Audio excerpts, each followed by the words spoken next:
Neville Goddard, 23 de octubre de 1967. Una lección en las Escrituras. En el segundo capítulo del libro de Lucas se narra la historia de los padres de Jesús, preocupados y buscándolo durante 3 días, hasta que lo encuentran y se quejan, a lo que Jesús responde: ¿por qué me buscaban? ¿No sabían que debo ocuparme de los asuntos de mi Padre? Les pido que no se coloquen en esa mentalidad. Sus padres terrenales los buscan, a la tierna edad de 12 años, se atreven a decirles: debo ocuparme de los asuntos de mi Padre. Esta declaración se refiere al Salmo 40 y al 4 capítulo de Juan. En el Salmo 40 se les dice: en el rollo del libro está escrito acerca de mí. Cada hombre está destinado a descubrir que las Escrituras son su autobiografía. No está escrito sobre seres individuales como Jesucristo, Moisés, Abraham, Isaac, Jacob, y otros que vivieron hace innumerables años, sino sobre ustedes mismos. El cuarto capítulo del libro de Juan comienza con una conversación entre el Señor Jesucristo y una mujer samaritana acerca de un pozo y el agua. Después de esta conversación, los discípulos le dicen a Jesús: Maestro, ¿no has comido nada? Y él responde: tengo comida que ustedes no conocen. Mi comida es hacer la voluntad del que me envió y completar su obra. Esto es cierto. Ustedes han venido a este mundo solo para completar la obra del que los envió. ¿Y quién es Él? El Padre. El que me ve a mí, ve al que me envió. Salí del Padre y vine al mundo. Otra vez dejo el mundo y regreso al Padre. El que me ve a mí, ve al Padre, porque yo y el Padre somos uno. Concebir el pensamiento al principio, Dios debió tener un agente para expresarlo. Todo en este mundo necesita al hombre para expresarlo. Y déjenme decirles, Dios es el hombre. Al principio, Dios creó al hombre a su imagen. Hombre y mujer los creó y los llamó hombre. Léanlo detenidamente en el 5º capítulo de Génesis. Creando al hombre para expresarse, Dios viene al mundo para expresar y completar lo que concibió al principio. Al concebir un estado y saber que se necesita un hombre para expresarlo, Dios se envió a sí mismo desde lo más profundo de su propio ser a este mundo para cumplir el estado. En el principio era la palabra, el propósito, y la palabra estaba con Dios y la palabra era Dios. El Antiguo Testamento es la palabra de Dios, su plan, que hizo conocer a través de sus siervos, los profetas. El Nuevo Testamento interpreta el Antiguo. La historia de Jesucristo es la interpretación de la profecía registrada en el Antiguo. Léanlo detenidamente, porque todo lo que se dice de Jesucristo, lo experimentarán. Se dice: su nombre será llamado la palabra de Dios. Llamada palabra de Dios, su simiente, su poder creativo, su imaginación es el poder creativo y la sabiduría de Dios. ¿Pueden concebir una sabiduría mayor que su propia maravillosa imaginación humana? Piensen en algo. En el momento en que lo hacen, está frente a sus ojos en su mente. Tal vez no puedan trazar una línea recta, pero pueden imaginar a su madre aunque haya partido de este mundo. Piensen en cualquier persona y aparecerá instantáneamente en su mente. Esa es su maravillosa imaginación creativa, que es Jesucristo en ustedes. Es Él quien ha venido al mundo para cumplir la palabra de Dios, y todo debe cumplirse a través de Jesucristo en ustedes, que es su esperanza de gloria. Nos dicen en el capítulo 22 del libro de Lucas: las Escrituras deben cumplirse en mí, así que deben ocuparse de los asuntos de su Padre experimentando todo lo dicho acerca de Jesucristo en las Escrituras. El nacimiento milagroso será de ustedes, el descubrimiento de la paternidad, el ascenso al cielo y la descensión del Espíritu Santo sobre ustedes en forma corporal de una paloma. Entonces, como el salmista, dirán: me has librado del mundo de la muerte, porque sabrán por experiencia que en el volumen del libro todo se trata de ustedes. He sido enviado desde lo más profundo de mi alma para actuar como un imán para aquellos que están a punto de cumplir con las Escrituras, y vienen, cada uno en su propio orden. El pasado viernes por la mañana, mi amigo Benny se encontró en un estado cataléptico. Incapaz de abrir los ojos o mover su cuerpo, Benny podía escuchar en su interior el llanto de un niño mientras sentía un viento sobrenatural en su cráneo. Luego, una estrella estalló desde su cráneo y un niño envuelto en pañales cayó en sus brazos. Al mirar al niño, dijo: «Oh, mi querido», y supo que nadie en la eternidad podría cuidar de ese niño excepto él mismo. A medida que la visión se desvanecía, le dieron una fotografía del niño. El nacimiento desde lo alto llegó a Benny de esa manera. Se quedó con una fotografía. Esto ocurrió el 20 de octubre. Ahora, si el registro actual de orden es correcto, y ha sucedido a mi amigo Bob y a mí, dentro de 5 meses Benny experimentará la venida del único Hijo de Dios, David, que lo revelará como el Padre. Estoy basando mi interpretación en lo que él me contó, y digo que el nacimiento ha ocurrido en él. ¿Por qué debería ocurrir el nacimiento de la misma manera a dos personas cuando Dios es infinito en su creación? De todos los niños que vienen al mundo, aparentemente desde el vientre de la mujer, no hay dos nacimientos exactamente iguales, siempre hay algo diferente. Solo un par de días antes de que esto le ocurriera a Benny, él dijo, en el espíritu, estabas enseñando la palabra de Dios cuando alguien dijo, cuéntanos la historia de Jesús, y tú respondiste, la historia de Jesús es una asunción persistente de que eres lo que deseas ser, que las cosas son como deseas que sean. Esto es cierto, porque a menos que crean que son el ser que ahora adoran en el exterior, seguirán deseando y morirán en sus pecados de deseos no cumplidos. Deben comenzar a creer que son Jesucristo, la palabra de Dios, que, habiendo salido, no volverá vacía, sino que cumplirá su propósito y logrará aquello para lo cual ustedes mismos enviaron. ¿Qué es eso? Cumplir con las Escrituras. Eso es para lo que están aquí. En este nivel, pueden ser ricos si eso es lo que desean, pero recuerden que la historia de Jesús es una asunción persistente. Pueden persistir en la asunción de que son ricos.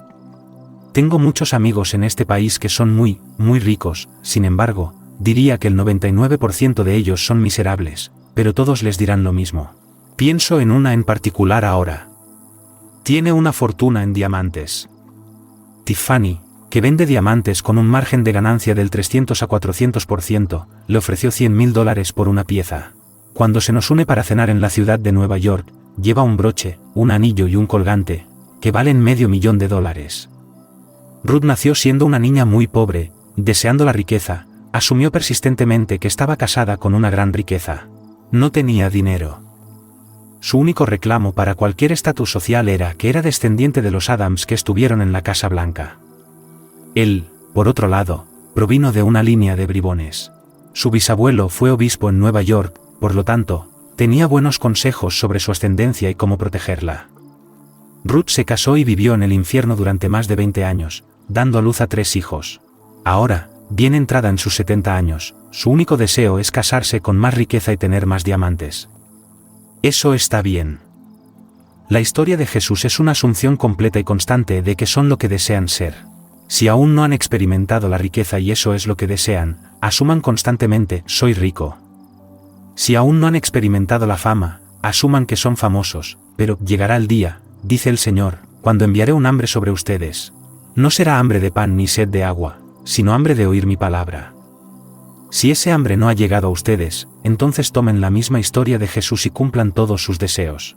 Cuando estoy en Nueva York, mi amiga viene a cada reunión. Es una persona encantadora, pero es brutalmente honesta con sus deseos. Quiere más y más diamantes, más esmeraldas, más piezas de museo. Confesó que no tenía hambre de oír nada acerca de David, sino que quiere más y más dinero para dejarles a sus 2 hijos. Quiere más y más ilusiones mundanas, pero tengo la esperanza de que el hambre haya llegado a ustedes que están aquí, no para tener más pan y agua, sino para oír la palabra de Dios con comprensión. El libro de Lucas comienza, he venido a cumplir con las Escrituras. Luego, comenzando con Moisés en la ley, los profetas y los salmos, les interpretó en todas las Escrituras las cosas concernientes a sí mismo. Preguntando a sus padres terrenales, les pregunta, ¿por qué me buscan? ¿No saben que debo ocuparme de los asuntos de mi Padre, cumpliendo con las Escrituras? Entrando en el templo, le dan un libro que él abre y lee el primer versículo y la mitad del segundo del capítulo 61 de Isaías, diciendo, el Espíritu del Señor está sobre mí, porque Él me ha ungido para predicar buenas nuevas a los pobres y afligidos, para abrir las puertas de la prisión a todos los que están en prisión. Ahora, afirmando haber venido solo para cumplir con las Escrituras, les dice que el Espíritu del Señor Dios estaba sobre él ese día. No se expresa de esa manera en Lucas, pero él dice, como lo oyeron este día, se cumplió. ¿Qué quiere decir? Que vio al Espíritu descender en forma corporal como una paloma. Se ha cumplido en él y está instando a todos a seguir su ejemplo, porque nadie llega al Padre sino por este camino. El Espíritu del Señor Dios descendió en forma corporal como una paloma. La misma paloma que regresó a Noé en el arca.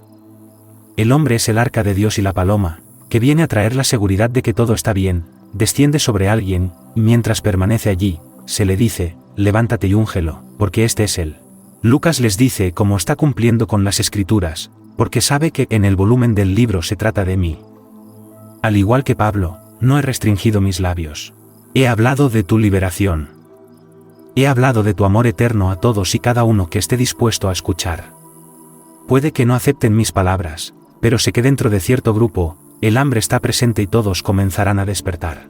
Ahora, en el capítulo 30 del libro de Jeremías, el Señor habla, diciendo, ¿puede un hombre dar a luz? Entonces, ¿por qué veo a cada hombre con las manos sacándose de sí mismo como una mujer en trabajo de parto? La palabra hebrea, chalat, traducida tanto en la versión King James como en la versión estándar revisada como lomos, significa quitarse, sacarse de sí mismo, liberar. Cuando el salmista dijo, Él ha liberado mi alma de la muerte, se refería al cuerpo físico. Es una prenda de muerte que aparece en el mundo, crece, disminuye, desaparece y se convierte en polvo. La palabra traducida como liberado en los Salmos es la misma palabra que se tradujo como lomos que en Jeremías. Entonces, ¿puede un hombre dar a luz? Sí. Volvamos a lo que cité anteriormente, hombre y mujer los creó y les puso por nombre hombre. Hay un útero en el hombre/mujer, a diferencia del de una mujer terrenal. Este útero es el cráneo del hombre genérico. Es allí donde Dios ha plantado su palabra, que no puede regresar vacía, sino que debe cumplir su propósito y prosperar en aquello para lo cual la envió. Ese propósito es cumplir las Escrituras, porque Dios tiene un mundo completamente diferente esperando a aquellos que cumplen su palabra. Se nos dice, esta palabra es verdad. Todos entran en el mundo para cumplir la verdad y no partirán hasta que la palabra de Dios se cumpla. Si la palabra de Dios no se ha cumplido en ti cuando el mundo te llama muerto, serás restaurado a una vida tan real como esta, en un mundo tan real como este, para continuar tu viaje hasta que el hambre te sobrevenga y serás atraído hacia ese punto final. En su libro llamado Furizen, William Blake habla de la serpiente en el útero de Enitarmon que, desgarrando las escamas de la muerte, su siseo se convierte en el llanto de un niño y los muertos oyeron la voz del niño y comenzaron a despertar del sueño. Todas las cosas oyeron la voz del niño y comenzaron a despertar a la vida. En realidad, escuchas el llanto del niño en tu cráneo. Parece imposible, pero permíteme decirte que es verdad. Ahora, para alentar a aquellos que no están interesados en ese aspecto de la verdad, permíteme volver a lo que Ben me escuchó decir en el Espíritu, la historia de Jesús es una asunción persistente. Esto es cierto en todos los aspectos de tu vida. ¿Quieres ser rico? Esa es la historia de Jesús, que es una asunción persistente en la convicción de, soy rico, porque a menos que creas que, soy rico, morirás en tus pecados y seguirás afirmando, soy pobre. ¿Quieres ser reconocido? Entonces, asume persistentemente, soy reconocido. ¿Quieres estar saludable? Soy saludable. Independientemente de lo que quieras ser, debes declarar que ya lo eres y persistir en esa asunción. Una asunción es un acto de fe, y sin fe es imposible agradar a Dios. Tu mente racional puede negar la riqueza. Tus sentidos también lo niegan, pero si tienes fe, te atreverás a asumir la riqueza, convirtiéndote así en el hombre que deseas ser. Tal vez, esta noche prefieras seguir adorando a un Jesucristo en el exterior. Tal vez prefieras seguir siendo parte del rebaño del mundo y no ser el pastor, pero te gustaría alimentarte en pastos verdes junto a aguas tranquilas, en lugar de subir las empinadas colinas de la duda y el miedo como la mayoría de las personas hacen. Puedes hacerlo, si persistes en asumir, estoy bien alimentado. Soy deseado. Soy reconocido y todo está como quiero que sea. Pero recuerda, para que todas estas cosas se hagan realidad, debe haber una asunción persistente. Esa es la historia de Jesús. Ahora nos dicen en Jeremías que la palabra de Dios no volverá atrás hasta que haya ejecutado y cumplido las intenciones de su mente, que es que te conviertas en Dios. En los últimos días lo entenderás claramente. El propósito de Dios es darse a sí mismo al hombre y no retrocederá hasta que haya ejecutado y cumplido las intenciones de su mente. Entonces, en los últimos días, envía un hambre a tu corazón, no por pan, una casa más grande o joyas, sino por escuchar la palabra de Dios. Cuando este hambre te posea, nada te satisfará más que una experiencia de Dios. Y si el propósito de Dios es darte a ti mismo como Él, cuando hayas experimentado su palabra, eres Dios. Aquí está la historia. ¿Cuál es el mandamiento más grande, maestro?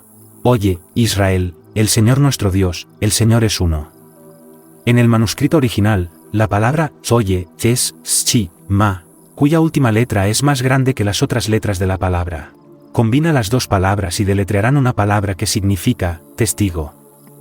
Al final del libro de Lucas lees, sois testigos de estas cosas, pero quedaos aquí hasta que seáis revestidos de poder desde lo alto. ¿Qué poder? El poder de Dios llamado Jesucristo. Estás destinado a ponerte y llevar al Señor Cristo Jesús como si fuera una prenda. Espera, porque nacerá dentro de ti. Y cuando el poder y la sabiduría de Dios nazcan, encontrarás la señal de su nacimiento en forma de un niño pequeño. Entonces, todas estas señales se desplegarán en ti y llevarás la prenda de Jesucristo.